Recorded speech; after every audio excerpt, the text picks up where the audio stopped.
Everybody be cool. Convict just out of prison smoked meth in bank bathroom before robbery and stuffed cash in his butt. Damn, he didn't even let his bunk get cold before he started his return trip. I guess he figured prison's no fun without money. It's like Disneyland. So he'll get out, steal some cash, he'll come back. It'll be like one big party. He'll really be able to enjoy it this time around. A California inmate with a lengthy rap sheet that includes drug, robbery, and sexual battery offenses was let out of state prison, got his hands on some crystal meth. That's the first thing you went for. You didn't want to get laid. You didn't want to drop a couple applications or anything. And the very next day robbed a bank in Anaheim while holding terrified employees hostage, leading to a federal case according to the FBI. The suspect, Eric Walter Gray, was found after his arrest on May 8th to have money and meth stuffed up his rectum. And he allegedly admitted during an interview with local law enforcement that he did some more drugs in the bank bathroom just before the robbery. That has to be the textbook definition of institutionalized. If that man has found himself comfortable boothing items even outside of the jailhouse, he's picked up a very peculiar preference, procuring products in his posterior next to his prostate, the old prison pouch. Gray's case is in the news. It's also in his butt, because he was indicted Wednesday for allegedly holding 3 Bank of Montreal employees hostage for an hour by force and violence and by intimidation, knowingly robbing the financial institution of a bank, the deposits of which were then insured by the Federal Deposit Insurance Corporation, a charge that would put him away for at least 10 years in federal prison and possibly 2 decades if he is convicted. While the defendant has not yet been arraigned in this case, he is currently detained without bond, the U.S. Department of Justice said. According to the criminal complaint dating back to early May, Gray was let out of San Quentin prison on May 7th and almost immediately found a way to get some meth.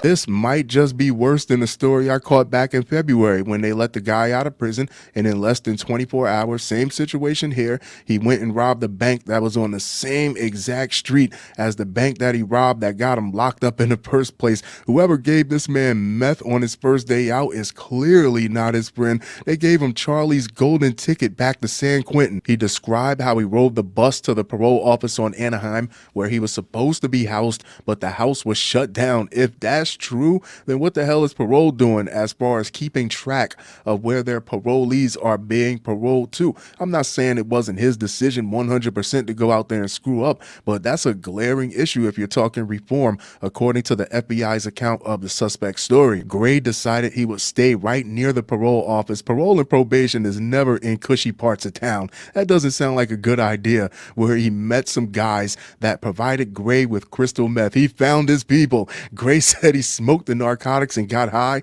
The narcotics made Gray extremely anxious and paranoid. The complaint continued all those good feelings from before, buddy? Saying that Gray claimed to call 911, was taken to a hospital, and then was kicked out the next morning just hours before the post 4 p.m. robbery. Again, according to the defendant's alleged version of events, he showed up at the bank trying to withdraw $200 in cash by using a debit card that he said parole had provided him. Here's my line of thinking. If anything he said is meant to be believed and parole actually gave him $200 before he even checked in with parole, before he even gave parole an address where they can come see him, then parole must be out of their goddamn mind. Was it parole that gave him the meth that got him off to the races in the first place? When that didn't work, the bank teller told Gray she could not help him because the card did not have his name and Gray did not have any identification. The suspect allegedly entered a bank bathroom, did some more meth, and then promptly jumped over the bank counter to begin the robbery like a deleted scene from Dead Presidents.